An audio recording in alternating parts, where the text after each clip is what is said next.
Yo, yo, yo, yo, yo, welcome back to another film review from me to you, to me, to you, as the Chuckle Brothers used to say.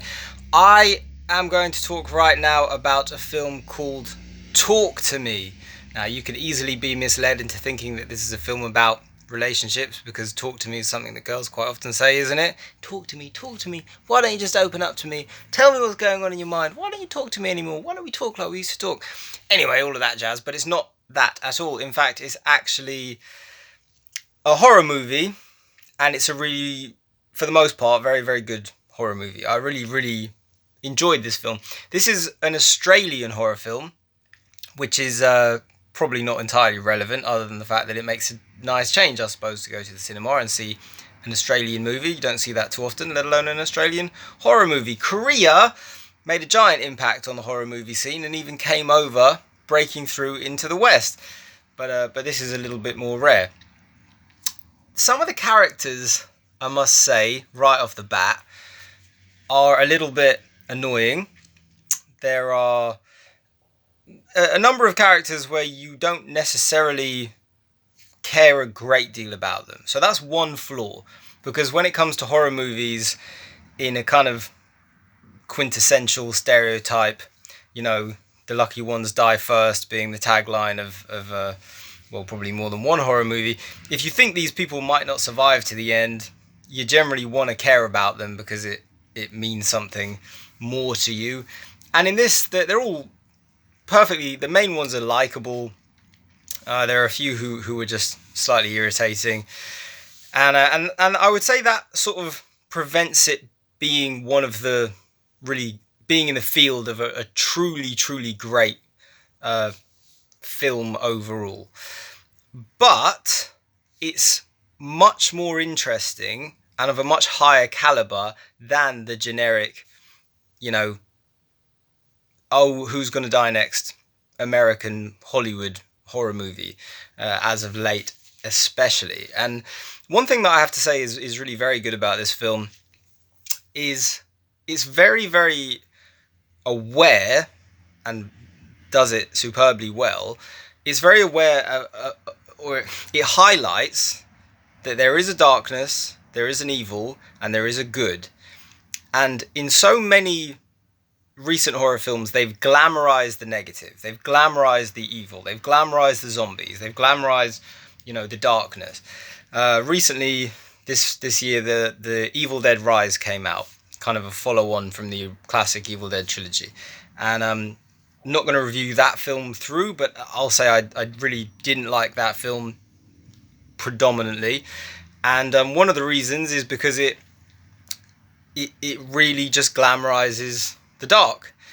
And you can tell that there are a lot of fans of those old horror movies who were like, oh yeah, it's kind of cool, we can make crazy prosthetics and it can be really gruesome and violent and ha ha ha.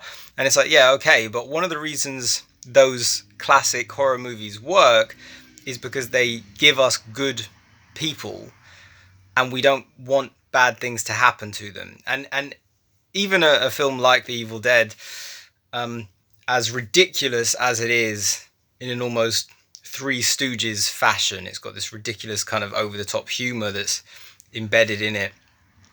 You're still very aware that this main character is good, and he's fighting against evil. And I think this is something that seems so simple, and yet in many modern horror films it seems to have kind of been forgotten. But in this film, which is nothing like The Evil Dead, it's, because it's much more serious, it is very, very clear, okay, there's an evil, there's darkness, and the characters shouldn't have meddled with it. And even though they jump in thinking, oh, this is all a bit of fun, they are about to suffer the consequences of essentially having done something like, it's not a Ouija board, but it's that kind of a thing. And one thing that's very, very well directed is once these mistakes have been made, there's an overhanging, ominous feeling of, oh my god, what did they do? What did they do? And you obviously, as an audience, are empathizing with it, thinking, oh my god, they are feeling, what did we do? Why did we do that? What a mistake. What fools we were. But by that point, it's like, well, you've already let the darkness in. You have let the other side in. and what's going to happen as a result of that. Now, another thing that I'll compliment the film on is it really does have a genuine story that unfolds. It is not a generic horror movie. There's almost an element of classic cinema to it, because in classic cinema, going back to like Alfred Hitchcock's Rebecca and The Birds and Vertigo and things like that, these stories always really unfolded.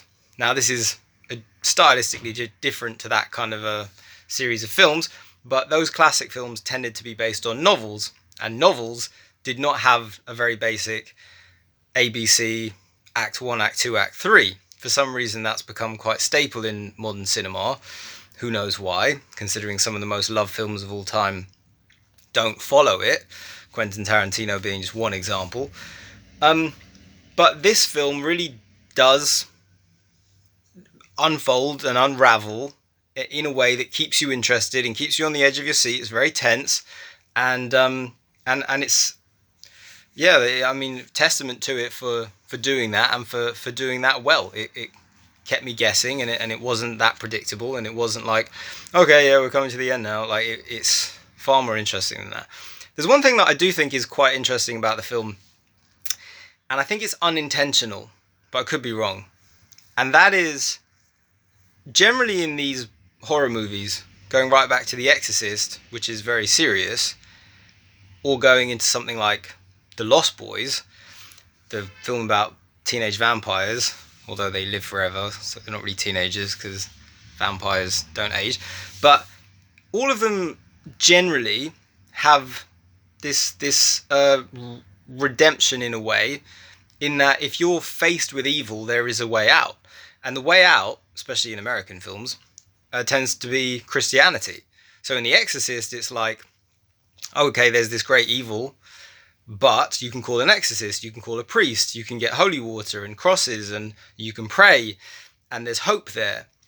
And even in a teen horror movie, like The Lost Boys, it's the same. It's like, okay, now we're faced with vampires, what are we going to do? We're going to get holy water, and we're going to get crosses, and we're going to do what we can to fight it off. And one thing that's interesting about this film is there's no mention of that. There's no mention of Christianity, there's no mention of the Bible, there's no mention of light, essentially. It's like, we've let darkness in, what do we do? And that ominous feeling is enhanced and intensified by the fact that they don't really seem to have a solution to the problem that they've led into their lives. And I kind of think it's an unintentional commentary on the culture of today, on the young person's culture of today. Because I think even in the 80s and maybe the early 90s, had teens messed around with that kind of stuff and believed they brought these entities in, I'm pretty sure that they quickly would have been like, oh my God, quick, grab a Bible, pray, something like that, because that's in the culture. And yet nowadays, it's in the culture a lot less. And in certain circles, it's not in the culture at all. But the characters suffer even more because they don't actually, it never even crosses their mind to say, well, there's at least hope in that. So in that regard, it's quite interesting. I think it maybe says something about the culture that was unintentional, but made the film more interesting. I don't want to give anything away about it. I'd say it leaves you with one or two questions. It keeps you thinking a little bit. I'd actually prefer if it had kept you thinking a bit more. But I really liked it. It builds well. I thought it had a great ending. And if you want to go and see, if you're a fan of horror movies, you'll like it. And I think if you're not a fan of horror movies, I think you'll get a lot out of it. The audience certainly did. So yeah, that is Talk to Me. And it's out now. Alright, catch you later. See ya. Bye-bye.